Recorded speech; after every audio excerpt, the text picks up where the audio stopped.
আয়ারল্যান্ডে যেতে আগ্রহী স্টুডেন্টরা কিছু প্রশ্ন আমাদের কাছে বারবার করে থাকেন।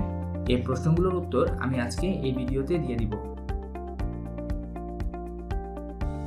হ্যাঁ পারবেন, আয়ারল্যান্ডে আপনি আইএলটিএস ছাড়াও ডুওলিঙ্গো অথবা পিটি অথবা টোফেলের মাধ্যমে অ্যাপ্লাই করতে পারবেন। কিন্তু কোনো ইংলিশ প্রফিসিয়েন্সি টেস্ট ছাড়া আপনি আয়ারল্যান্ডে স্টুডেন্ট ভিসার জন্য অ্যাপ্লাই করতে পারবেন না। আপনি এমওআই দিয়ে আয়ারল্যান্ডের কোনো ইউনিভার্সিটিতে অ্যাপ্লাই করতে পারবেন না।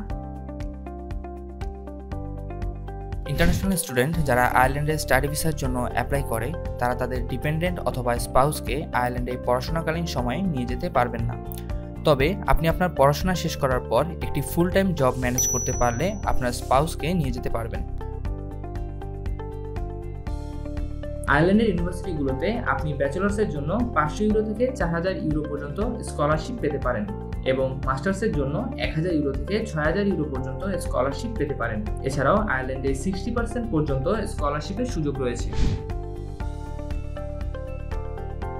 না, আপনার ফাইল সাবমিটের জন্য ইন্ডিয়া যাওয়ার প্রয়োজন নেই। আপনি স্টিকার ভিসার সাথে রেজিস্ট্রেশন না করলেও আমাদের মাধ্যমে ফাইল ইন্ডিয়াতে অবস্থিত আইরিশ এম্বাসিতে ফাইল সাবমিট করতে পারবেন। আমরা সফলতার সাথে দীর্ঘ সময় ধরে আয়ারল্যান্ডের স্টুডেন্ট ভিসা ফাইল প্রসেস করে আসছি। আমাদের মাধ্যমে রেজিস্ট্রেশন করলে আমরা আপনার অফার লেটার ইস্যু করা, ভিসার জন্য সম্পূর্ণ গাইডলাইন দেয়া, ফাইল প্রসেস করা এবং ইন্ডিয়াতে অবস্থিত আইরিশ এম্বাসিতে ফাইল জমা দেওয়া এবং নিয়ে আসার প্রক্রিয়াটি সম্পন্ন করব।